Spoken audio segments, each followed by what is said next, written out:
Hola a todos, buenas noches y bienvenidos a un nuevo directo en el canal de YouTube que podéis seguir a través de otras redes sociales como Facebook, LinkedIn, Twitch o Twitter X.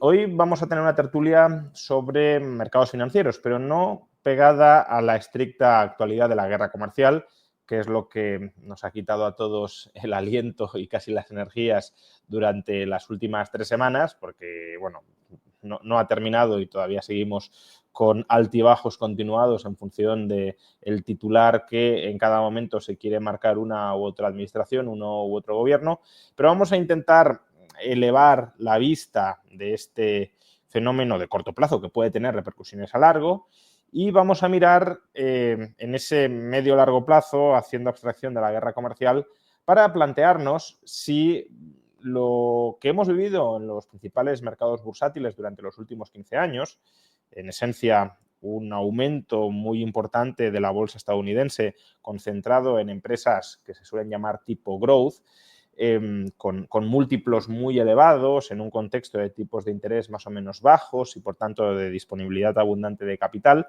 Si ese paradigma de inversión bursátil, que tan buenos resultados ha dado a mucha gente que ha colocado su dinero en bolsa, si es previsible que se mantenga durante los próximos 15 años o si puede empezar a haber cambios de sectores que son los que están tirando ahora mismo del mercado, de geografías. Quizá Estados Unidos no va a ser el mercado bursátil que más va a rentabilizarse durante los próximos años, sino que hay que mirar tal vez a otros mercados más aburridos y más abandonados hasta el momento, como pueda ser Europa o como puedan ser algunos emergentes. Bueno, de todo esto es de lo que vamos a hablar hoy.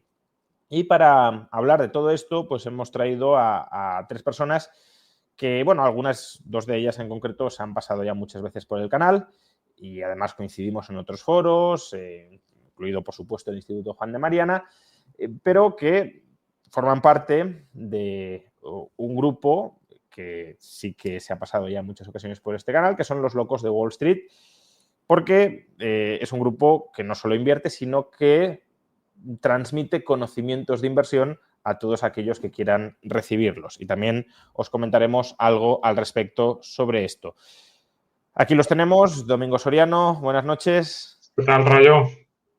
Manuel Llamas, bienvenido. ¿Qué tal, Juan Ramón? ¿Cómo estás?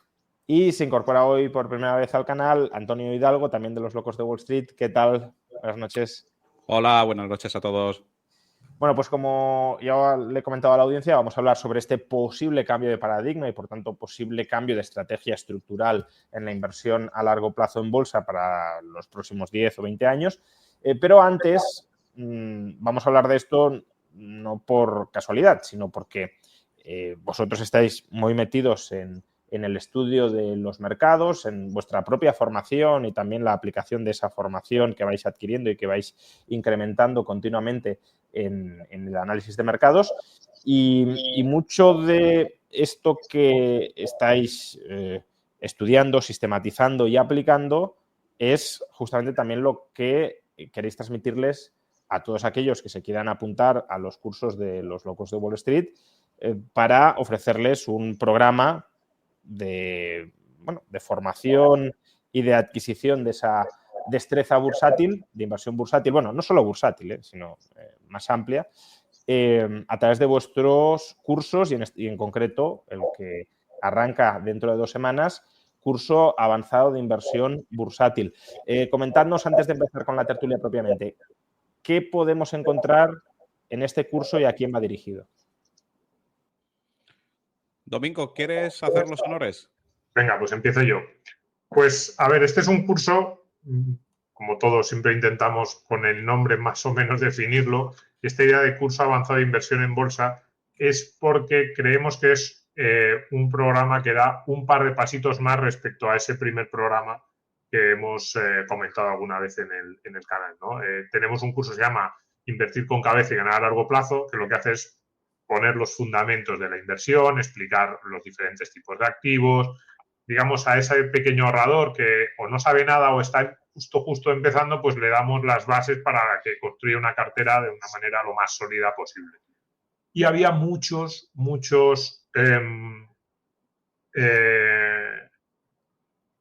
había muchos alumnos que nos pedían que diésemos un pasito más. Nosotros siempre decimos de 1 a 10, ¿no? Pues invertir con cabeza puede ser de 1 a 4, 1 a 5, ¿no? Lo que cubría. Y había alumnos que nos decían, a ver, yo no quiero hacer un máster en finanzas, no quiero meterme en un programa que dure 24 meses, pero sí me gustaría dar unos pasitos más, empezar a hacer pequeñas tesis de inversión, hacer un análisis sobre las compañías que tiene un fondo y saber si ese fondo está diciendo la verdad cuando dice que tiene un determinado estilo de inversión. Comprender las cartas de los grandes gestores, hacer un análisis sobre cuando un gestor apuesta por una compañía, pues hacer un pequeño análisis que me diga si yo puedo o no puedo comprar esa compañía. Digamos, meterme en bolsa un poquito más allá que lo que es la inversión más básica, que sería pues comprar un fondo índice, comprar un fondo de gestión activa básico, y sentíamos que había un hueco ahí en el mercado porque lo que hay formaciones básicas, a lo mejor similares a las que nosotros damos, a nosotros nos gusta mucho las nuestras, sinceramente creemos que no hay ninguna tan buena, otras muy, muy avanzadas, hay enormes programas en finanzas y muy, muy buenos, de muchísima calidad, pero ese punto intermedio, para alguien que diga, me gustaría conocer los fundamentos de la inversión en bolsa, inversión en empresas directas, pero de una manera algo más accesible, sin necesidad de hacer ese máster en finanzas, pues sentíamos que no lo había en el mercado y es lo que hemos tratado de cubrir con este curso. O sea, en Invertir con Cabeza, digamos que proporcionáis como una panorámica general de la inversión multiactivos, ¿no? En diversos tipos de activos y también un poco de enfoque ahorrador-inversor, disciplina ahorradora, cómo ir construyendo tu propia cartera, cómo diversificar entre activos, cómo seleccionar en términos generales pues activos que encajen en tus preferencias rentabilidad-riesgo. Y en este curso avanzado de inversión bursátil, lo que pretendéis es profundizar en un tipo de activo concreto como es la bolsa para dotar al que lo curse de herramientas a la hora de seleccionar ya no un índice, sino concretamente una buena empresa, un buen fondo de gestión activa o incluso pues, bueno, para invertir el mismo de manera directa, ¿no? ¿Cuál es la duración del curso? Porque, claro, Domingo decía, esto no es un máster en finanzas. Claro, un máster en finanzas, la característica que tiene diferencial frente a vuestro máster es que será, entiendo, mucho más complejo y formal, con a lo mejor un nivel cuantitativo muy superior al que tengáis vosotros y sobre todo también la duración, ¿no? Entonces, el no tener tanta carga cuantitativa, ¿creéis que puede ser un obstáculo para aprender de manera muy avanzada? Es decir, ¿creéis que es imprescindible tener esa parte cuantitativa o que con un enfoque más cualitativo se pueden conseguir resultados similares? Y luego la duración, ¿no? ¿Qué disponibilidad ha de tener la gente que se quiera lanzar a cursar este programa avanzado? Pues la duración es aproximadamente 4 meses. Decimos aproximadamente porque siempre al final nuestra formación la salpimentamos, clases en directo, con clases a disposición de los alumnos de forma completamente online. Y como decías, Juan Antonio, Ramón, perdona, 4 meses, pero 2 días a la semana, o sea, ¿cómo se No, estructura? no. Nosotros hacemos siempre una formación que es la misma metodología que hacemos en el curso de Invertir con Cabeza, de clases online durante toda la semana. Cada semana vamos abriendo contenido nuevo que nosotros vamos guiando al alumno en el contenido idóneo para no sobrecargarlo, etcétera. Y eso, como decía, pues lo vamos intercalando con sesiones en directo, tanto con nosotros para resolver dudas, como con gestores, como con distintos profesores de finanzas, etcétera, que eso, bueno, pues suelen ser durante la semana, lo vamos anunciando con su debido tiempo, también quedan grabadas, obviamente. Entonces, bueno, pues en función de un poco también nos pilla en mitad del verano, ahí siempre tendremos que dar alguna semana de pausa que nos lo piden los alumnos, por eso creemos que 3-4 meses puede ser la duración del curso. Después, obviamente, tienes más tiempo para seguir viendo y disfrutando de los contenidos. Y perdona, ¿qué carga de trabajo semanal estimáis, ¿no? Una persona que diga, oye, a mí me gustaría aprender de esto, pero estoy trabajando, tengo familia, etcétera. ¿Cuán exigente es durante esos 4 meses? Es que justo esa es la idea. Es decir, como bien ha dicho Domingo, nos encontramos con que hay muchos inversores que descubren la renta variable como un activo que siempre parece que lo hemos tenido un poco como el casino, y cuando tú rascas un poco y la gente, los inversores ven que no de hecho no es el casino, sino es el mejor activo para invertir a largo plazo, dicen, oye, yo quiero más, ¿no? Ya empiezan a ver distintos fotos de autor, empiezan a leer noticias, empiezan a crear sus pinitos, y entonces precisamente demandan un poquito más de avance. Pero claro, está el otro extremo, como también habéis comentado. Oye, meterle 100 horas a una compañía para ver si al final, por el descuento de flujo, invierto en ella o no, pues creemos que es excesivo para la gran mayoría de inversores en bolsa actuales y los que se están sumando, ¿no? Entonces nosotros creemos que dedicándole 4 o 5 horas a la semana, viendo la formación, los manuales que preparamos, después va a llegar la parte práctica, donde sí vamos a hacer modelos de compañía, vamos a leer balance, vamos a leer pérdidas y ganancias, vamos a hacer incluso descuento de flujos para ver una valoración. Pero ya os digo, desde un punto de vista razonable para una persona que está trabajando, que tiene su familia y que su objetivo no es ni simplemente me indexo y, bueno, pues miro mi cartera una vez al mes, ni tampoco soy un analista de un fondo que tengo que estar 10 horas mirando las compañías y pendiente del press release si ha habido algún hecho relevante, etcétera, sino una persona razonable, un inversor en bolsa razonable, que sepa leer los balances, que sepa interpretar las noticias. Y a mí hay una frase que me gusta mucho y termino, que era siempre lo confundo, no sé si es de Peter Lynn o de Warren Buffett, porque al final estas citas se confunden mucho, que es una persona, un inversor que puede decir, oye, esta compañía está barata.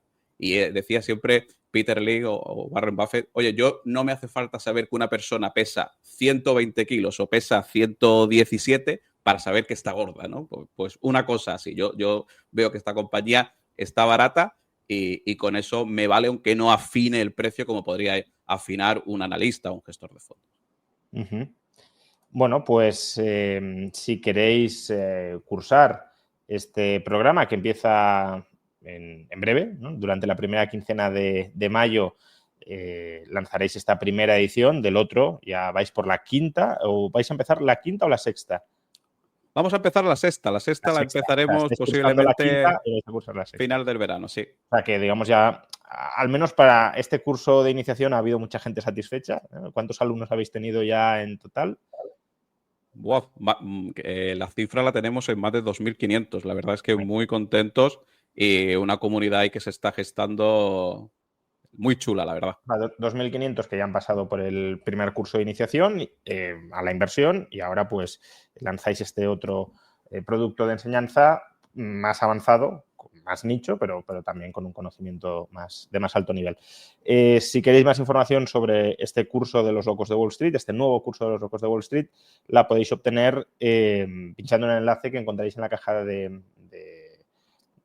descripción del vídeo o en los comentarios. Además, no lo hemos mencionado, ¿cuál es el precio del curso? Porque también si os apuntáis ahora con alguno de los códigos que encontraréis tanto en la caja de descripción como en los comentarios, tendréis un descuento, ¿no? Entonces, ¿cuál es el precio sin descuento y cuál es el precio con descuento? El precio sin descuento está en 850 euros. Con descuento se queda en 570, precio definitivo, ya gastos, impuestos, etcétera. Bueno, con descuentos con los códigos que encontráis en la página. Eso es. Si estáis interesados, claro, si no, pues nada, pero si estáis interesados, pues no dejéis de usar los códigos porque, bueno, es una rebaja desde luego sustancial. Dicho esto, vamos a comenzar con la tertulia, que al final también es una forma de ilustrar algunos de los conocimientos que se pueden adquirir o que van a rodear parte de este curso avanzado de inversión bursátil. Estábamos comentando que durante los últimos 15 años, especialmente la bolsa estadounidense y especialmente ciertos sectores dentro de la bolsa estadounidense se han revalorizado sobremanera y han proporcionado rentabilidades altísimas a las que ya casi nos hemos acostumbrado y en modo piloto automático pues parece como que extrapolamos el pasado al futuro y consideramos que todo seguirá repitiéndose. Pero, claro, vosotros habéis sugerido este tema de tertulia porque entendéis que no está tan claro, ¿no? Que empezamos a ver ciertos elementos de cambio, ciertos puntos de inflexión que quizá lleven a que la bolsa estadounidense no lo haga también en el futuro como lo ha hecho en el pasado. Y esto más allá, ya digo, de la resolución o no de la guerra comercial, que es un tema al margen. ¿Por qué? ¿Qué veis que haya cambiado de manera sustancial en estos meses, en estos años, frente al pasado y que pueda hacer que el futuro sea distinto? Pues no sé si queréis que empiece yo de mi visión. Yo principalmente, aquí me voy a permitirme que me ponga el gorro de inversor, ¿no? Yo me considero un inversor retail, inversor en bolsa, y yo personalmente estoy ilusionado precisamente con los tiempos que parece que pueden venir para el inversor, porque llevamos 15 años, permitidme, que todo sube, el mercado ha estado inundado de liquidez, los bancos centrales ya sabemos lo que han hecho, y puede hasta parecer, el que mire ahora para atrás, que la inversión es fácil, porque te indexabas, tenías una buena rentabilidad, el Standard & Poor's, salvo años concretos, 2022, tal, siempre tenía muy buena rentabilidad. Y hay un meme por ahí circulando que es muy ilustrativo, que se ve una persona pues con la Biblia del inversor en valor, el libro del inversor inteligente de precisamente Benjamin Graham, tirándolo a la basura, ¿no? Como diciendo, las valoraciones no importan, todo sube, da igual pagar múltiplos de 100, una empresa sin beneficios subiendo en bolsa, y prácticamente parecía muy fácil. Cuando los inversores en valor, pues oye, pues los típicos, por ejemplo, más ilustrativos, que Warren Buffett, en un tiempo donde la bolsa ha subido una barbaridad, esté más en liquidez que nunca. El otro día leía que Warren Buffett aglutina él solo, su vehículo, Berkshire Hathaway, el 5% de todos los bonos americanos, de todos los treasury, para que entienda el seguidor, de todo lo que es las letras del Tesoro española. Bueno, pues las letras del Tesoro americana, solamente Warren Buffett está tan en liquidez que tiene el 5%.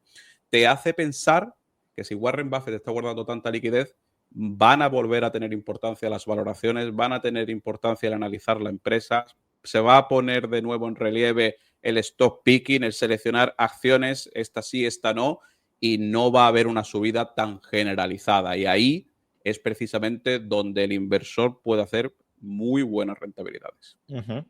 Pero más allá de lo que haga Warren Buffett, ¿por qué? ¿No? Es decir, porque estos múltiplos tan altos no son de ahora.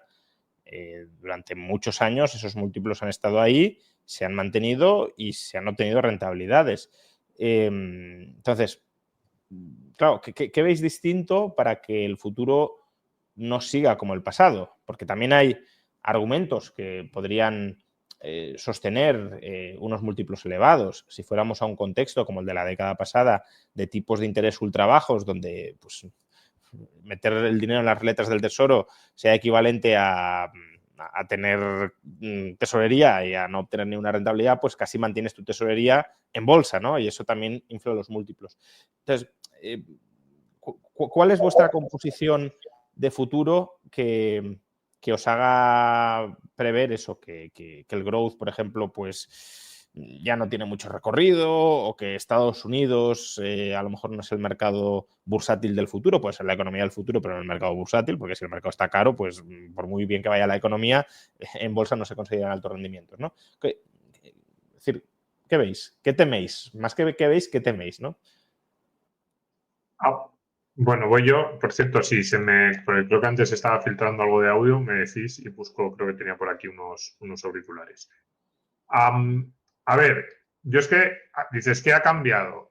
Esta estadística, decía Antonio, yo no la conocía, pero yo, buscando a lo largo del día de hoy, pues información lo más actual posible para la tertulia, esta idea de cambio de paradigma, me he encontrado, una de las cosas que más me ha llamado la atención es que me he encontrado algunas de las estadísticas más locas que yo había visto nunca en bolsa. Esta que decía Antonio está muy bien, no es exactamente de bolsa, ¿no? Bueno, es una mezcla, ¿no? Warren Buffett, que tiene el 5%, pero encuentras datos realmente llamativos. Y dices, ¿qué ha cambiado? Bueno, yo creo que más que cambiado es que había cosas, yo creo que hay cosas que era difícil que se sostuvieran y que todavía es posible que podamos decir que es difícil que se sostengan.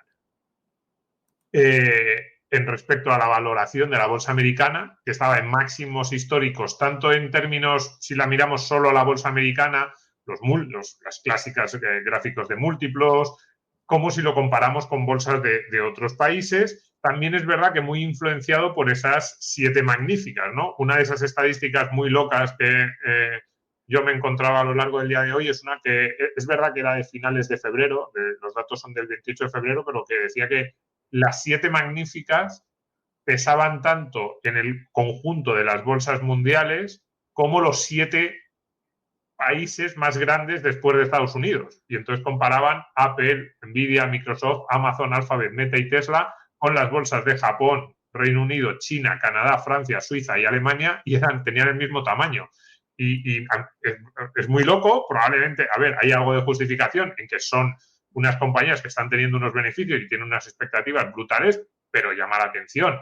Y en las ratios de cómo de cara está la bolsa americana en función de sus beneficios, el indicador de Shiller ajustado sobre las ganancias de 10 años, el KP famoso, pues no está en máximos, porque es verdad que en la burbuja.com llegó a estar incluso por encima, pero el siguiente nivel, después de la burbuja de las .com a finales de los 90 y esos primeros meses del 2000, es ahora mismo. Entonces, yo creo que sin que pasara nada, algo tenía que ocurrir en la bolsa porque no es normal que estas valoraciones tan elevadas continúen. Admitiendo que había cierta justificación en que la bolsa americana lo haya hecho mucho mejor en los últimos 20 años, porque es que la economía americana, especialmente sus grandes empresas, lo han hecho mucho mejor que los demás en estos últimos 20 años. Y porque la innovación y el crecimiento llega de Estados Unidos. Entonces, es lógico, pero no sé si tanto.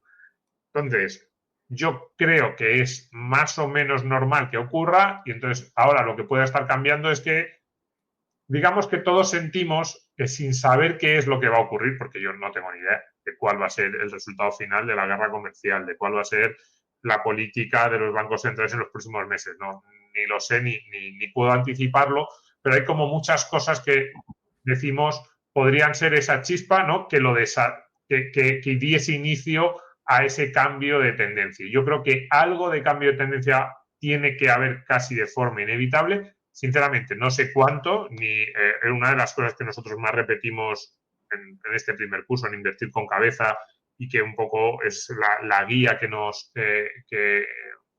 digamos, o los cimientos sobre los que nosotros sustentamos, es que no sabemos lo que va a hacer la bolsa en el corto plazo, pero cuando hay tantos indicadores que se alejan tanto de lo que ha sido habitual, algo de corrección tiene que haber. Y como decía Antonio, hemos pasado 15 años en los que es que todo el mundo hacía dinero y parecía que era inevitable que la bolsa, y especialmente la bolsa americana, y especialmente la bolsa americana asociada tecnológica, y especialmente las grandes empresas, subieran para siempre. Yo creo que eso no puede ocurrir y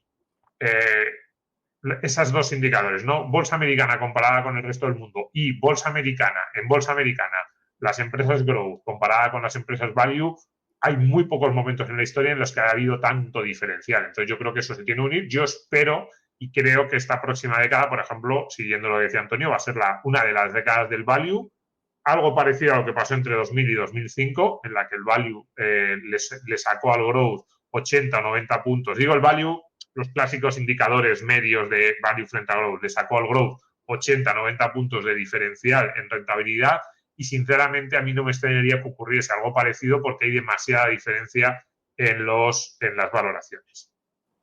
Yo, fijaros, si me permitís 30 segundos por dar 2 ejemplos de lo que precisamente ha dicho Juan Ramón de casos concretos, ¿no? Yo es que creo que hay muchas verdades que hemos tenido como absolutas en el imaginario del inversor que ahora de repente con la llegada de Trump nos damos cuenta de que a lo mejor no son tal que así. Por poner 2 ejemplos.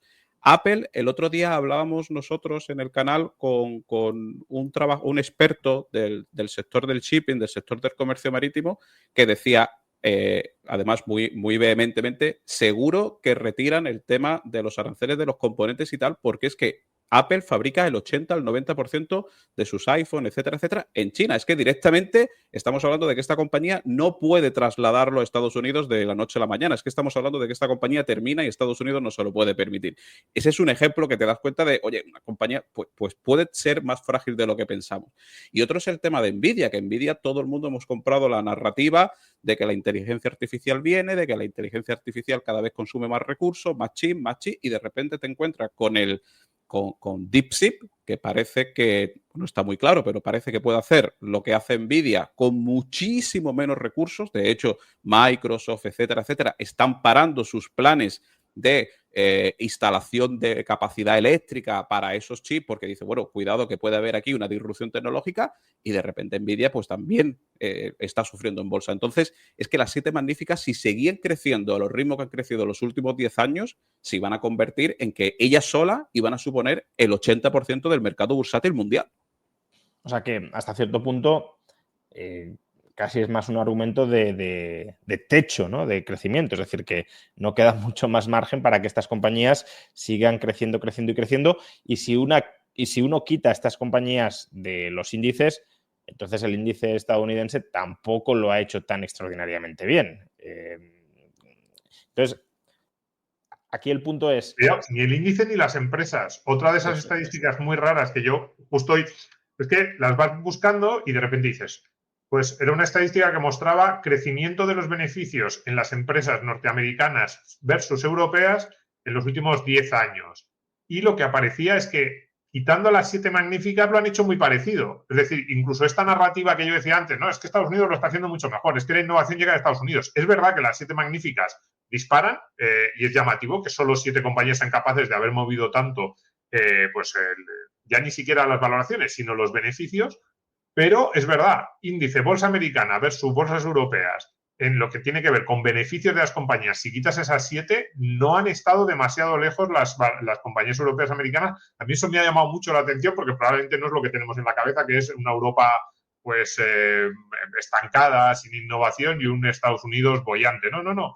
Pues ya no valoraciones, sino beneficios. Fíjate, los similares a mí es un dato que me ha llamado mucho la atención.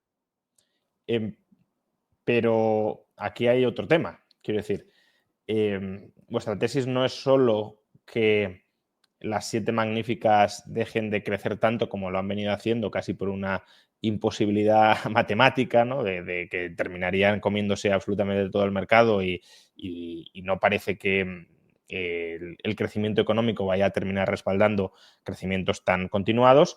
Pero vuestra tesis no es solo esa, que bueno, hasta cierto punto podría ser razonable, o muy intuitiva me refiero, sino que el resto del mercado, que hasta ahora no lo ha hecho tan bien, empezará a hacerlo muy bien. Pero claro, también hay una posibilidad, que es que vayamos a un periodo de estancamiento general de los mercados y que ningún índice o ningún conjunto de empresas, obviamente siempre habrá alguna que destaque, pero ninguna cartera más o menos amplia y diversificada lo haga extraordinariamente bien. ¿Ese escenario os parece factible, realista? ¿O creéis que la bolsa funcionará muy bien, a excepción de las 7 magníficas que estarán más o menos estancadas? Si yo me tuviera que jugar un café, me jugaba un café que en los siguientes 5 años el Standard & Poor's no hace de media anual más de un 5%. Un café mucho. Tampoco es una apuesta. Eso muy... no es mucho. No me he arriesgado mucho, ¿eh? No me he arriesgado mucho. Si me dices, yo he puesto 100.000 euros en el Standard & Poor's quitando las... bueno, pues ahí aún. Un café, no, bueno. No me he arriesgado mucho. Venga, una cena para los 4. Sigue con el argumento. Que te no, decía... Es por reversión a la media, por esas valoraciones que estamos diciendo. Lo más normal, para mí, mi opinión, y obviamente puedo estar equivocado y aquí nunca sabemos nada, pero el Standard & Poor's es perfectamente plausible que pueda estar 10 años planos. De hecho, ha pasado entre los años 2000 y 2010, la indexación que siempre, hemos tenido ahí un periodo en la bolsa americana, por ser la más representativa, completamente plano. Y eso podría pasar perfectamente por esto que estamos diciendo, porque al final, cuando haces una media y está tan sobreponderado una serie de compañías, pues esto es como siempre se dice, ¿no? Yo me como un pollo y mi amigo no se come ninguno, nos hemos comido medio pollo cada uno, ¿no? Que no es así, por mostrarlo muy burdamente. Pero sí puede haber oportunidades en compañías, en sectores aburridos. Está pasando que lo hemos visto con los aranceles. Ha caído todo un sell-off generalizado y tú veías compañía y tú decías, bueno, pero si esta compañía no le afecta nada, si esta compañía tiene firmado contratos, en concreto en una compañía de gas, Golar, tiene firmado contratos seguros, 100% garantizados, que va a cobrar en los siguientes años tanto, va a hacer tanto EBITDA, ¿por qué cae? Bueno, por eso digo que yo estoy ilusionado con que en este tiempo tumultuoso de una vez por todas las valoraciones empiecen a tener su peso. Es decir, expresado de otra manera, que aun cuando la bolsa estadounidense lo haga mal, ¿creéis que el inversor con ciertos conocimientos podrá seguir encontrando joyas dentro de ese mercado que lo haga globalmente mal? Seguro. Yo creo que ahí es donde está la oportunidad. Es cierto que hemos vivido un mercado tremendamente alcista en los últimos años, especialmente en la bolsa norteamericana, en contra de otro tipo de bolsas e índices como la bolsa europea. Eso ha hecho que también a través de la gestión pasiva, el hecho de que la bolsa norteamericana la haya ido extraordinariamente bien en los últimos años, ha hecho que un mayor flujo de dinero también haya ido a Estados Unidos. Pero ahí es como todo, también es cuestión de los márgenes de seguridad. Es cierto que hay compañías, especialmente las que estáis comentando, las relacionadas con el ámbito de la tecnología, que han cotizado a niveles pero que muy altos en base a unos beneficios y unas exigencias que también tienen que mantenerse en el tiempo para que se mantengan ese tipo de cotizaciones. ¿Eso qué significa?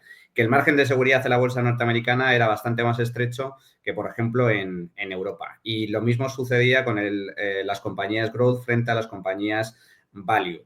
Eso hace, al existir un menor margen de seguridad, al ver que el precio de las acciones de ese tipo de acciones esté mucho más alta que la media, hace que ante cualquier turbulencia o cambio de contexto, pues digamos que sufran más, mientras que hay otras compañías, otros sectores, otras geografías que se han visto más castigadas en el tiempo. Comentaba, creo, no sé si Antonio o Domingo, lo que sucedía con las compañías growth y las value, ¿no?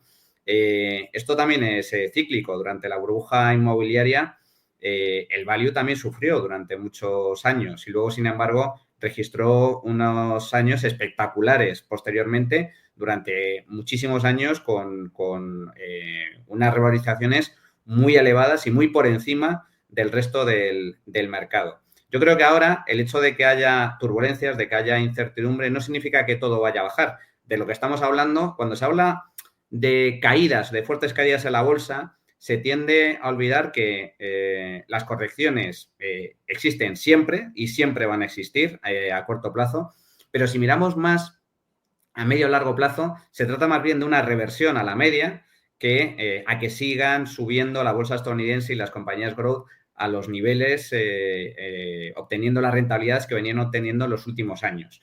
Y por lo tanto, como digo, ante cualquier turbulencia, cualquier riesgo o amenaza, este tipo de compañías e índices suelen sufrir más. Y es lo que ha pasado ahora con el tema de la guerra arancelaria. Lo que ha sucedido es que las amenazas de aranceles han afectado especialmente, en general, a toda la bolsa y a todo el mundo, pero muy especialmente a la bolsa norteamericana y algunas de sus compañías. Pero también es cierto que en el momento en el que desaparece ese factor de riesgo, de amenaza, y bueno, ya estamos viendo cómo está actuando Trump, que está, digamos que, reculando poco a poco, aunque no del todo, pero reculando poco a poco en esta amenaza arancelaria, las bolsas se recuperan. Pero ¿cuál es la clave del asunto? La clave del asunto es si una determinada empresa está cara o está barata, si un determinado índice, su precio la rentabilidad que ha obtenido ha sido muy superior a la media durante los últimos años, o sin embargo hay oportunidades. Y aquí yo coincido tanto con Domingo como con Antonio, que se abre una ventana de oportunidad tanto para la bolsa europea, que ha estado más castigada en los últimos años frente a la bolsa estadounidense, como con las compañías de estilo value, centrada más en fundamentales, que también se han visto más castigadas, con una infravaloración que no han sabido ver los inversores, porque evidentemente ante las rentabilidades que ofrecía el S&P 500 y especialmente el sector tecnológico, el dinero ha fluido hacia ese tipo de sectores. Pero ahora, en tiempos de turbulencias y de incertidumbre, creo que se abre esa ventana de oportunidad y de ahí precisamente el hecho de tener las herramientas y conocimientos suficientes para saber valorar este tipo de compañías de la forma correcta. Porque, claro, indexarte es muy sencillo, especialmente en un mercado alcista como el que ha habido Estados Unidos en los últimos años. Pero encontrar valor en momentos de turbulencia, eso es mucho más complicado. Requiere un conocimiento mayor. Cuando habláis de empresas o acciones growth y value, supongo que más o menos todos tenemos una cierta definición en la cabeza. Y no os voy tampoco a pedir que hagáis una definición muy, muy académica de lo que sería una empresa growth o value, sino que, bueno, esto no sea una correlación exacta, pero ¿qué tipo de sectores ahora mismo creéis? Ya digo, no es una correlación exacta porque en el tecnológico habrá empresas que son value y etcétera, pero siendo un poco reduccionistas, ¿qué sectores así aburridos y deprimidos en valoraciones creéis que son ahora más típicamente value y cuáles otros serían los ejemplos del growth para que más o menos la audiencia se ubique? Bueno, ante todo, yo personalmente me posiciono más en value, pero bueno, nosotros precisamente lo que ha dicho Manu es darles herramientas al inversor y una de las unidades troncales que tiene la formación es los distintos estilos de inversión para explicar el que quiera invertir por growth, se explica growth, value, deep value, que también lo tenemos, calidad, dividendos. Sobre lo que preguntabas de sectores, yo personalmente pienso que lo puede hacer bien precisamente la energía. La energía que estamos hablando al final son sectores aburridos, sectores que parece que nadie mira. Ahora, por ejemplo, está muy odiado todo lo que huele a petróleo, porque está ahí, parece la recesión a la vuelta de la esquina.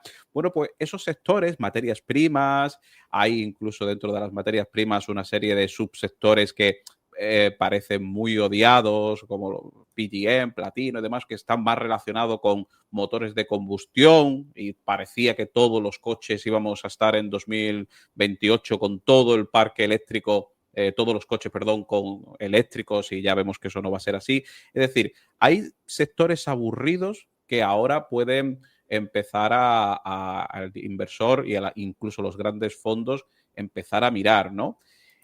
Sobre sector grow, bueno, el sector grow es que muchas veces lo pensamos todo que son todo lo relativo a tecnología. No tiene por qué ser así, porque hay también, como tú has dicho, Juan Ramón, compañías tecnológicas que pues no tienen deuda, tienen muchísima caja, cotizan a múltiplos razonables. Por ejemplo, oye, dentro de las 7 magníficas que estamos hablando, que parece, pues mira, si a alguien incluso le interesa, Google cotiza ahora mismo, Alphabet cotiza unos múltiplos muy, muy, muy razonables. Es decir, incluso hasta dentro de las 7 magníficas se puede separar el grano de la paja, ¿no? Pero sí es verdad que las compañías grow, bueno, pues aquel que nos esté viendo y diga, bueno, pero compañía grow son las típicas compañías que tienen que no tienen el foco puesto en la generación de caja, no tienen el foco puesto en la generación de resultados, todo lo que quieren es crecer, crecer, crecer, invertir, invertir, invertir. Para que se hagan una idea, bueno, pues en su día lo que era Netflix, en Netflix decíamos todos, bueno, si esta compañía cobra muy barato, invierte mucho, muchas series, se permite que se compartan cuentas, bueno, pues lo que quería hacer era instalarse en todo el mundo y después una vez que ya nos hemos acostumbrado a tener Netflix, a tener Spotify, a tener Amazon, bueno, pues ya poco a poco van subiendo y así son auténticos monstruos generadores de caja. Y como en todo, pues lo que venimos diciendo, hemos venido de un tiempo donde casi daba igual que generara beneficio que no, y ahora parece que, por lo menos en mi opinión, y creo que coincidimos ahí Domingo y Manu, que puede venir ese cambio de paradigma que titulamos al programa. Domingo, no sé si quieres añadir algo. No, que iba a decir que había un comentarista que decía algo así como ataúdes y digo, para las compañías value, y digo, en realidad sí, es decir, sí. El value muchas veces lo que busca, el value se mueve bastante, ¿no? Porque lo que busca es compañías, sectores, sobre todo compañías, ¿no? El análisis no es más empresa a empresa, que piense que están en un momento dado infravaloradas. y ahí esos sectores no de moda, esos sectores poco glamurosos, incluso ya no solo moda, sino como que no gusta invertir, como que no te gusta decirle a tu vecino que eres accionista de una empresa pues de pompas fúnebres, pues por ahí se encuentran muchas veces oportunidades muy buenas, porque hay cosas de pues, gestión de basuras, decía Antonio ahora, energía. La industria, por ejemplo, ha estado penalizadísima en los últimos años simplemente porque ¿cómo vamos a invertir ahora en una fábrica que echa humo y que está ahí negra? Pues sí, resulta que muchas de esas cosas tienen precios que están muy bien y que efectivamente está habiendo un cambio en la economía mundial, sí, pero no vamos a dejar de consumir productos fabricados con hierro, no vamos a dejar de consumir, no vamos a desguazar todos los coches de combustión mañana y no vamos a comprar ninguno más. Y ahí se encuentran cosas interesantes. Yo soy más value que growth, lo reconozco que a mí me cuesta mucho ver ejemplos de growth y sin negar que el growth es el que va a dar el gran ganador de los próximos 20 años. Para mí el problema más con el growth es, claro, de todas esas compañías que ahora mismo apuestan por crecer muchísimo en los próximos 10, 15, 20 años, yo sé que va a haber alguna que lo va a hacer y que va a ser la más grande de las próximas, de que dentro de 20 años será la más grande del mundo y que las próximas 2 décadas es la que va a hacer la mayor mejora, el mayor crecimiento, pues como si ahora cogemos Apple, Google, Amazon, que hace 25 o 30 años estaban muy, muy abajo.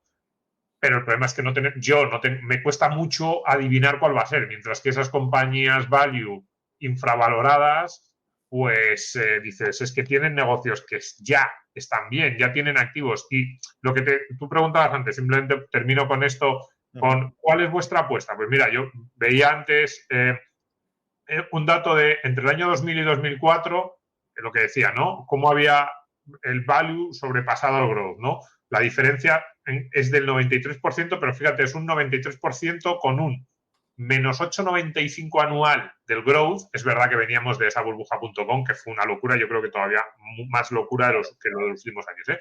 Pero menos 8,95 el Russell 3000 growth frente a un 6,09 en positivo del Russell 3000 value, que tampoco es una rentabilidad para volverse loco, un 6% anual, pero claro, el diferencial es un 93 y dentro de ese 93 evidentemente habrá habido compañías value en esos años que se hayan disparado. Entonces yo creo que sí que es el típico, a mí sí que me da la sensación de que es el típico momento de que el que lo haga bien, tanto seleccionando él directamente acciones o consiguiendo encontrar un buen fondo de gestión activa, tiene una oportunidad muy buena para esos próximos 5 o 10 años.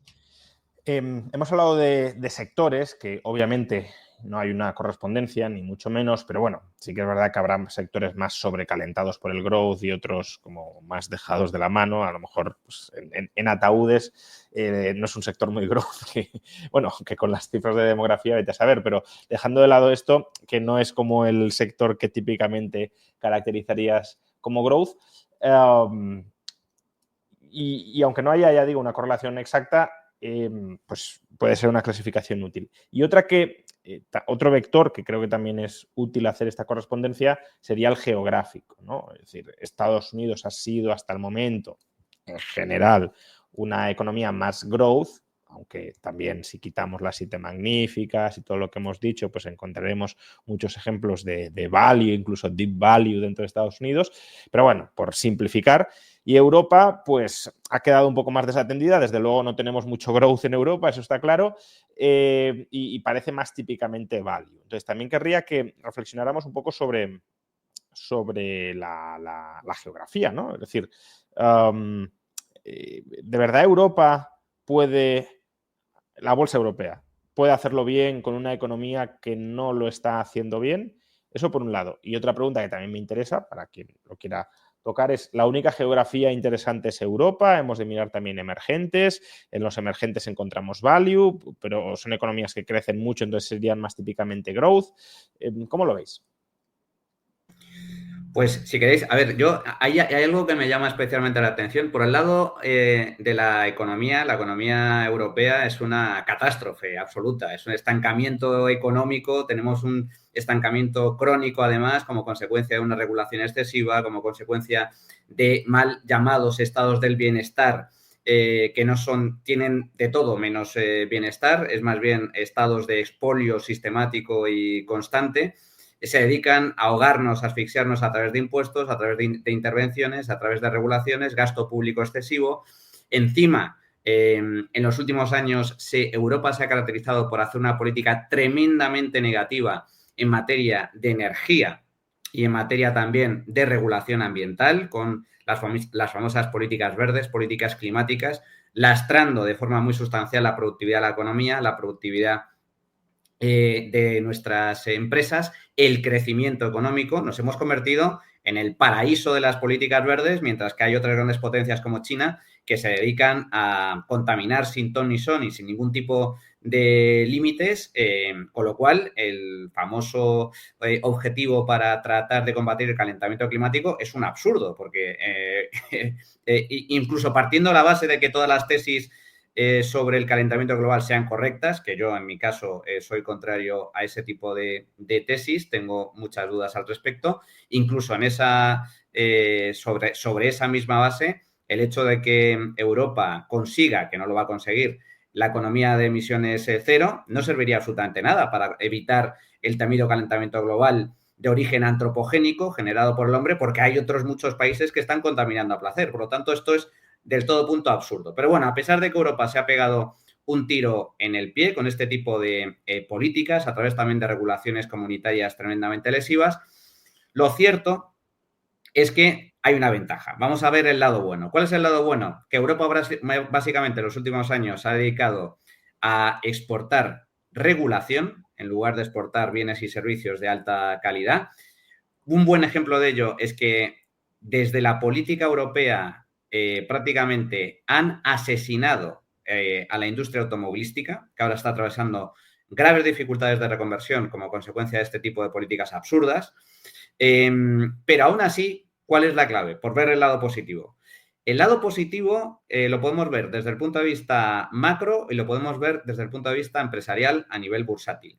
Que las empresas europeas durante estos últimos años, como consecuencia de este mal comportamiento económico, de este estancamiento económico, han estado infravaloradas, es decir, han sido castigadas por el mercado y por lo tanto hay muchas oportunidades en el sentido de que hay muy buenas empresas en Europa cuyo precio de cotización es inferior al valor intrínseco de la compañía, porque el mercado, pues digamos que no ha mirado a Europa o se ha preferido centrar en Estados Unidos o en compañías norteamericanas que crecían mucho y que estaban subiendo mucho en bolsa y por lo tanto había y sigue habiendo muchas compañías europeas infravaloradas. Punto 1. Segunda ventaja.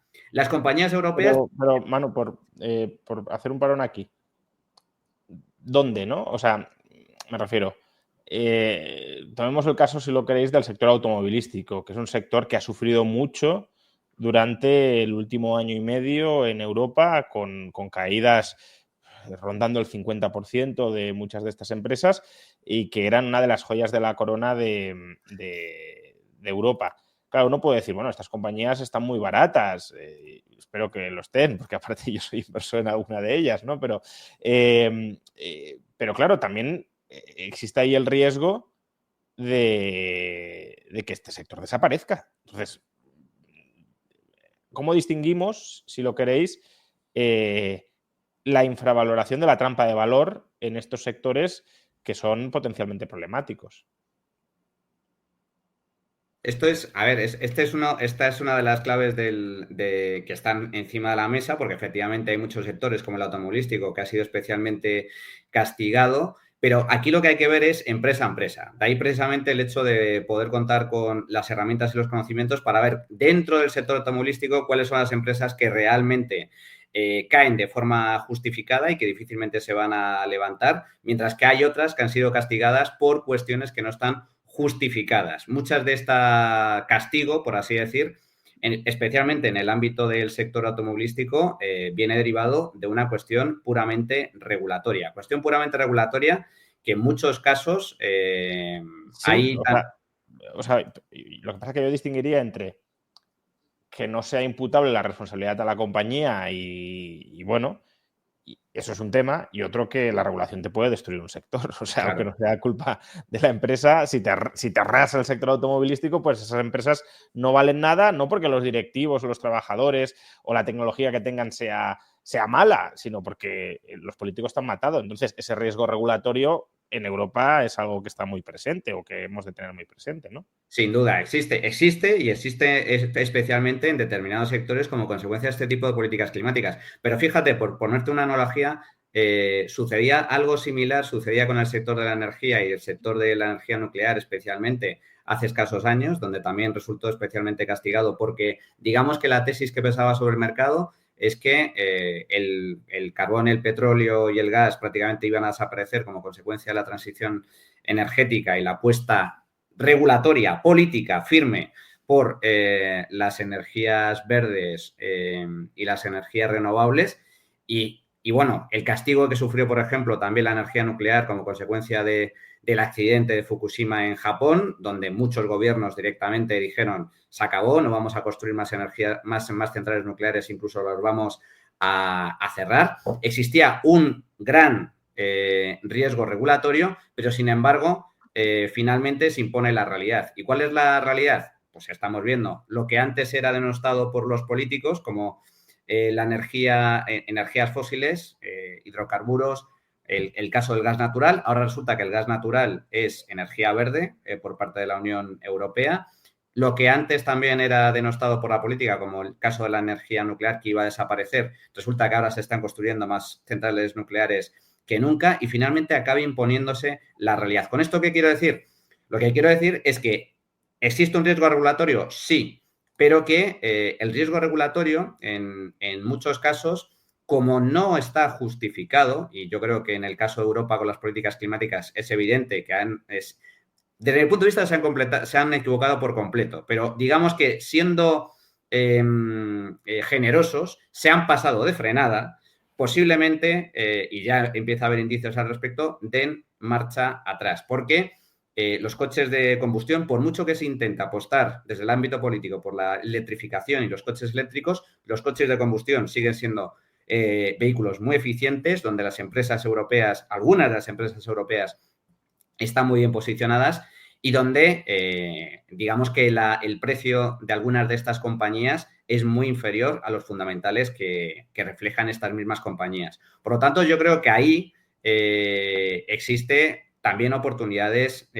realmente de inversión, donde ha habido un fuerte castigo a este tipo de empresas y que, sin embargo, tarde o temprano acabarán subiendo precisamente por eso, porque siguen siendo empresas rentables, siguen siendo empresas eficientes y el riesgo regulatorio está condenado tarde o temprano a, digamos que a corregirse, porque ya lo estamos viendo. En el caso de Alemania también apostaban por la eliminación de las nucleares. Ahora, con el nuevo gobierno alemán, se está empezando a barajar otra vez la posibilidad de apostar por la energía nuclear. Empieza a haber voces políticas también en grandes potencias europeas que dicen que lo de prohibir la venta de coches de combustión, lo de la economía cero, no tiene ningún sentido, porque están ahogando a sus propias economías y perjudicando a su propia población y, por lo tanto, ahí se presentan oportunidades.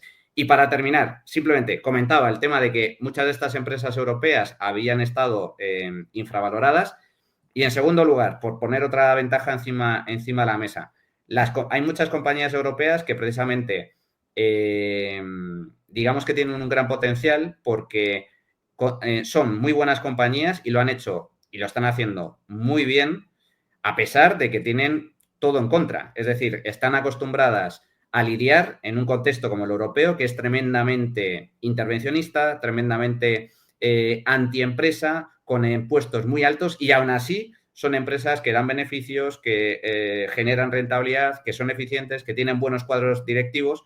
Por lo tanto, digamos que ahí también hay que ser positivos o optimistas con respecto a muchas compañías europeas. A poco que cambie mínimamente la regulación en Europa por una regulación un poco más flexible, estas empresas que están acostumbradas además a lidiar con todo este tipo de problemas y que además exportan, pues digamos que se abre un panorama ciertamente positivo.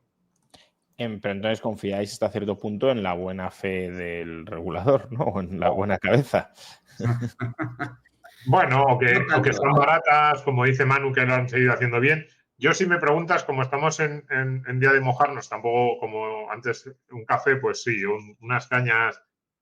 Yo soy bastante optimista, entre comillas, es que claro, esto optimista, más que las medias, digamos, hay determinados sectores, determinadas empresas, tú decías, por ejemplo, el sector automovilístico europeo, veo ahí como muchas oportunidades. Soy bastante optimista, y esto lo digo con menos conocimientos, pero he leído bastante últimamente, he asistido a un par de conferencias sobre bolsa japonesa, me gusta lo que veo, por muchas cosas, por todos los años que se han tirado plano probablemente, porque parece que las compañías japonesas están cambiando incluso su manera de relacionarse con los inversores.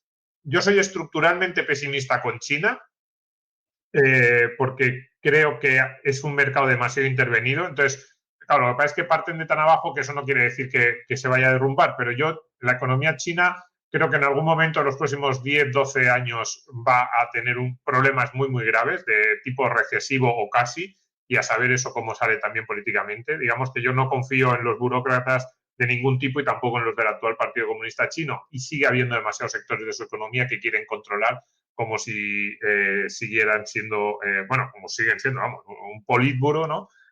Han abierto muchas cosas, pero otros no tanto. Y en ese sentido, pues, poco serían mis apuestas. Pero bueno, seguro que fallo más que Bernardo, ¿eh? Así que no pasa nada, que cuidado, cualquier cosa es posible.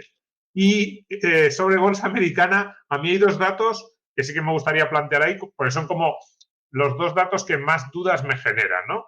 Que es, nunca ha habido tanto porcentaje de la riqueza financiera de los hogares estadounidenses metido en bolsa. Ahora mismo, el porcentaje de patrimonio financiero que los hogares estadounidenses tienen en acciones es del 43% del conjunto de sus activos financieros. Y es máximo, yo la gráfica que estaba viendo venía desde la Segunda Guerra Mundial, así que intuyo que máximo histórico de siempre, ¿no? Claro, ¿qué pasaría si hubiese una especie de corrida bursátil? Porque además no solo es máximo el porcentaje de activos financieros de los hogares en bolsa americana, sino que además está en máximos también el porcentaje en gestión pasiva, que es algo que en muchos momentos tiene lo bueno de que te vas asociando al mercado, pero claro, si viene una especie de, ya no digo pánico, ¿no? Pero bajadas, poco que empiezan las dudas, esa porcentaje máximo en bolsa, además, en buena parte en gestión pasiva, ¿qué podría ocurrir? Yo no creo que vaya a ocurrir un escenario a lo corrida bancaria, ¿no? De todo el mundo a Wall Street ni algo, y espero que no ocurra además, tipo finales de los años 20, más bien década de los 30 del siglo pasado, pero digamos que son dos datos que me generan alguna duda respecto a si esto podría, bueno, pues provocar. Al final, en la bolsa hablamos mucho de los ratios, de si van a tener más beneficio las empresas. Todo eso es importante, pero los flujos de entrada y de salida de inversores que dicen apuesto por este activo y no por otro, tú antes decías, es que parte de lo que ha ocurrido en bolsa en los últimos años es que las letras no te daban nada y ¿qué ibas a hacer con el dinero? Pues en vez de tenerlo en la cuenta corriente lo metías en bolsa. ¿Qué pasa si de repente eso empieza a tener un tirón por el lado contrario? No sé, es, digamos, como un gran interrogante que un poquito de intranquilidad sí me genera. Yo, si me permitís, por apuntar solamente un dato, ya que hemos abierto aquí un poco el debate de las geografías, al final el inversor en bolsa tiene que tener la mente abierta para lo macro también y después para esas herramientas para, dentro de una idea macro y de incluso geopolítica, elegir correctamente sectores y elegir correctamente empresas. Y pongo un ejemplo, que estamos hablando de geografías, pero ha habido una geografía que seguro, muchos seguidores que nos están viendo van a decir, hostia, pues podría ser evidente, que ha sido la Argentina en el último año. Los españoles no hemos podido invertir directamente en la bolsa argentina, pero sí hay empresas que cotizan en la bolsa americana, ADR en concreto, que es una forma de cotizar la empresa. Y, por ejemplo, ha habido bancos, los bancos principales de la economía argentina, que el sector primario es el primero que se suele recuperar en situaciones como la que ha sufrido Argentina, que desde que entró Milei se han revalorizado en bolsa más de un 100%. Es decir, que muchas veces eso es lo que a mí me apasiona de la inversión en bolsa. Soy un completo apasionado y alguien podría decir, bueno, sí, porque al final, bueno, pues aumenta tu patrimonio, sí, pero el ejercicio intelectual de decir, oye, creo que Milei lo va a hacer bien. Si Milei le da la vuelta a la economía, ¿cuáles son los sectores que primero se van a ver beneficiados? Pues, oye, son los sectores primarios. Esta idea no es mía, es de un amigo que le mando un saludo, pero tenía todo el sentido y de hecho se ha demostrado. Y fijaros, ahí tenemos una economía que hay quien dice que todavía esto no ha hecho más que empezar. Bueno, pues ahí tenemos un campo de muchas compañías que mirar. Os he preguntado por emergentes. Domingo me ha comentado el caso de Japón. Hombre, yo a Japón no lo metería y no entiendo que lo metiera en emergentes. Entonces, entiendo que la pregunta no ha sido contestada, ¿no? Al margen de Europa y Japón, ¿creéis que hay otras geografías que pueden ser potencialmente interesantes? Antonio ha mencionado Argentina, que ahí sí que lo podríamos meter en emergente, pero no sé, el caso de quizá China, India, que entiendo que son mercados que a lo mejor habréis explorado menos, pero pues claro, no se puede estar investigando de todo continuamente, no hay tiempo material ni recursos, pero ¿creéis que ahí hay, porque por ejemplo la bolsa china ha estado muy castigada durante muchos años y eso podría ser un síntoma de una infravaloración que a los value les gusta, ¿no? Entonces, ¿también ahí aconsejaríais que alguien echara el ojo y le prestara más atención por si encuentra algo o no le veis mucho recorrido por algún motivo? En el caso de China, el problema, o sea, yo ahí sí veo potencial porque tiene muchas, hay muchísimas compañías, es un auténtico universo. El problema que tiene China, aparte del tema político que comentaba Domingo, que es cierto que existe, bueno, pues no deja de ser una dictadura comunista con tintes de intentar controlarlo absolutamente todo y donde además, digamos que el Estado, a través de todas sus vertientes, pues tiene de una u otra forma control sobre muchos sectores, sobre muchas empresas. El único problema es que para poder invertir en China hay que tener un conocimiento muy detallado del mercado chino.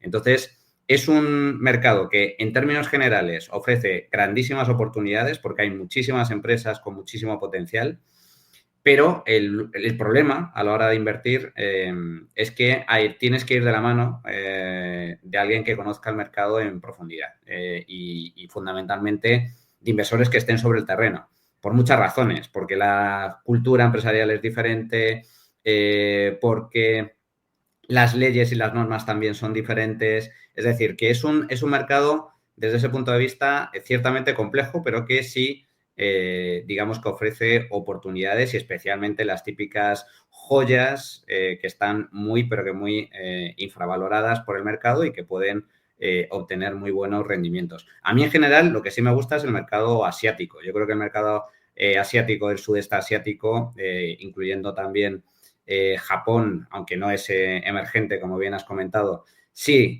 tiene muy buenas oportunidades. Y luego, por poner un ejemplo más de Hispanoamérica, antes comentaba Antonio, Argentina. La bolsa argentina ha subido mucho en los últimos trimestres, hay muchas compañías que se han revalorizado de forma muy sustancial, pero yo creo que ahora mismo, concretamente, hay otro mercado, como es el mercado brasileño, que también ofrece oportunidades interesantes en algunos sectores y en algunas empresas, precisamente por eso, porque también ha resultado especialmente castigado en los últimos tiempos. Y ya para ir terminando, que ya llevamos más de una hora de tertulia, todo esto que hemos comentado, ¿cómo encaja en vuestro programa de inversión avanzada en bolsa? Porque no hemos hablado del contenido de ese programa, simplemente hemos descrito un poco la finalidad o el espíritu o los objetivos, pero claro, un curso que dura 4 meses tendrá sus módulos, tendrá sus materias y entiendo que en parte, no solo, por supuesto, pero en parte muchas de las cosas que hemos hablado hoy se explicarán incluso de manera más sofisticada, detallada en el curso, ¿no? Entonces, ¿cómo podemos hacer la conexión, ¿no? Si uno quiere profundizar en muchas de las cosas que hemos hablado y en otras que a lo mejor no hemos comentado, ¿qué encontrará concretamente dentro del curso? El curso está centrado en 4 bloques.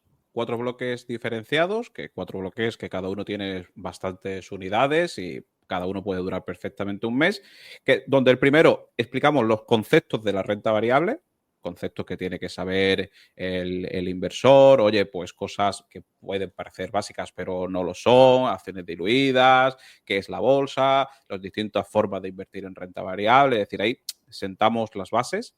El segundo bloque es un bloque ya de entrar en, si me permites, en valoración, ya empezamos a ver ratio, empezamos a ver contabilidad, vemos valoración, vemos cómo leer un balance, leer una cuenta de pérdidas y ganancias, leer el cash flow, hacer esta valoración en unas clases prácticas que vamos a hacer, que el alumno sea capaz de mirar una compañía, ver sus resultados, ver su balance, pasarlo a esta hoja Excel, hacer una valoración, llamémosle, con el ejemplo que yo decía, oye, no me hace falta, no voy a hacer una valoración seguro como el analista que tenga contratado Bill Ackman o Francisco García Paramés, que diga, no, para mí la compañía vale 113,17, no.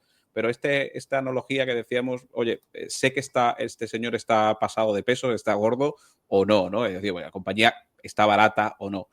El tercer bloque es lo comentado ya de los estilos de inversión. Al final, nosotros es verdad que a mí me parece que tiene mucho sentido el value investing, me parece que es de manual, pero es cierto que no hay que cerrarse a ningún estilo de inversión. También escuchas hablar a gestores quality de calidad y te dicen, oye, no, es que las compañías de calidad siempre van a estar ahí. O gestores que te dicen, oye, es que el crecimiento, como bien ha dicho Domingo, si eres capaz de identificar una compañía que sea la próxima Amazon, la próxima Netflix, esa sí que puede cambiarte la vida al inversor, literalmente, si consigue, como decimos, batear esa bola, ¿no? Y el último bloque ya es la gestión de cartera en la práctica. Oye, pues cómo crear tu cartera, mezclarlo con fondos, rebalanceos, pesos, temas psicológicos. Es decir, esa es la estructura y creemos que al final, cuando el inversor y el alumno pase por todos esos bloques, todo con gestores, cada uno, oye, pues para hablar de gestión de calidad, traemos para nosotros uno de los mejores gestores en calidad, para de quality igual, value investing. Pues decimos que al final creemos que el alumno va a poder identificarse en la situación que estamos hablando ahora. Parece que vienen tiempos de turbulencia, tiempos de volatilidad, que eso no deja de ser oportunidades, detectar empresas que a lo mejor han caído. Pues decía antes un seguidor en el chat, oye, lo que está contando Manu de una empresa que lo hace bien y que ha caído, tal, puede ser Inditex. Bueno, pues a lo mejor puede ser Inditex, pero que sea capaz él de identificar estas empresas que merezca la pena invertir. No sé si Domingo, que hemos diseñado y los dos durante un año el programa, me dejo algo, seguro me dejo muchas cosas a resaltar, ¿no? No, que el curso, para el que conozca Invertir con Cabeza, ya sabe un poco la metodología, digamos que tiene tres partes. Por una parte, lecciones pequeñitas, las que damos, la parte teórica que damos los profesores. Luego, una serie de sesiones en directo con los alumnos y luego conferencias especiales de una serie de expertos en algunos de los mejores en esos sectores. Decía Antonio, pues en Quality tenemos a Juan Gómez Bada de Avantage, que pues solo hay que ver los resultados que ha tenido. En Value, Juan Huerta de Soto. Deep Value nos lo va a dar el propio Edgar de los locos, ¿no? En dividendos también, porque hay mucha gente que dice, oye, y esto de inversión en dividendos, que no es exactamente mirar la empresa, pero sí buscar esas empresas que son constantes. Carlos García. Y luego el curso tiene una parte, yo diría que es central, que probablemente es lo que muchos alumnos están buscando, que es un método de valoración de empresas y de análisis extremadamente riguroso y al mismo tiempo sencillo. Esto no es fácil, pero pues, tenemos a uno de los mejores profesores, yo el mejor que he tenido nunca en estos temas de inversión, que es Foucault, que el que no le conozca lo va a conocer rápido y el que le conozca me imagino que dirá, ¿Foucault va a estar haciendo un método de valoración? Sí. Y dirá, pues ahí tengo que estar porque es espectacular lo bien que explica y la capacidad didáctica que tiene. Entonces, esa suma, ¿no?, de las píldoras de teoría con las clases prácticas y los inversores y luego, pues, ese método de valoración y en la parte método de valoración y lo que comentaba Antonio, ¿no?, de empezar a saber manejar un balance, empezar a saber a manejar las ratios financieras básicas, empezar a hacerlos y a ser capaz de lanzarse uno mismo, pues es lo que completa el programa. Muy bien, pues muchas gracias a los tres por esta tertulia sobre posible cambio de paradigma en la renta variable global durante los próximos años. Muy pertinente que, como poco que el inversor se lo plantee, porque a veces vamos con el piloto automático y no somos capaces de, ni siquiera nos planteamos, ¿no?, la posibilidad de que las cosas cambien de una manera importante con respecto a lo que hemos estado viviendo. Y bueno, cambien o no, pero pararse y reflexionar sobre si lo pueden hacer o hay motivos para pensar que lo vayan a hacer, desde luego es una reflexión pertinente. Y si uno quiere, pues, ensanchar sus horizontes de inversión en bolsa, conociendo más en profundidad cómo invertir en este mercado, que yo creo que es el gran mercado en el que hay que estar para construir un patrimonio personal a largo plazo, pues este curso de inversión avanzada en bolsa de los locos de Wall Street empieza en nada, en la primera quincena de mayo, es decir, a la vuelta de la esquina. Es un curso online, no lo hemos mencionado, pero entiendo que todo el mundo será consciente de ello, por tanto se puede cursar desde cualquier parte del mundo. Y además la mayoría de clases son grabadas, es decir, que no hay un horario muy rígido en el que haya que estar delante del ordenador, que puede ser exigente en cuanto a tiempo, pero desde luego es muy flexible a la hora de poder combinarte el horario. Y también, por supuesto, clases magistrales, foros para responder dudas y debatir cuestiones con otros alumnos y con los profesores, análisis de tesis de inversión. Bueno, pues si te quieres meter en un curso que, como decía antes Antonio Hidalgo, es al final una comunidad inversora, pues tenéis más información en el enlace que encontraréis en la caja de descripción del vídeo y en el comentario destacado. Y recordad que hay códigos adjuntos para obtener una sustancial rebaja en el precio del curso. Muchas gracias a los tres y no sé, Domingo creo que quiere decir algo más porque le veo que quiere... No, te iba a decir antes que no nos hicieras un meme si fallamos todas las predicciones como a Bernardo, no nos pongas ahí. No, yo no. Indicador Soriano, el maestro, algo así. No, esto que es por hablar y eso. Yo no lo haré. Otra cosa es que la audiencia, pues este vídeo quede registrado y se lance a hacerlo, pero bueno. Muchas gracias, lo he dicho, a los tres y mucha suerte en el inicio del curso y también a todos los alumnos que se lancen a emprenderlo. Muchas gracias. Un placer. Hasta luego. Hasta otra. Y a todos vosotros, pues muchas gracias por acompañarnos en esta hora, más de una hora de tertulia sobre el rumbo que puede seguir la bolsa en el futuro. Nos volveremos a encontrar en directos de este canal antes de que termine el mes, porque además el próximo, ya lo anunciaré con tiempo, pero el próximo 29 de abril tendremos en directo en el canal al profesor Philip Bagus, que ya se ha pasado en otras ocasiones, pero para algo pues hasta cierto punto emotivo, ¿no? Y es ese homenaje que ahora mismo están rindiendo a Jesús Huerta de Soto en Argentina. Y bueno, pues él está allí y nos contará todos los detalles e interioridades de estos días. Bueno, ya lo anunciaré y ya quienes estéis interesados nos podréis acompañar. Pero lo dicho, nos vemos antes de que termine el mes en otro directo en el canal.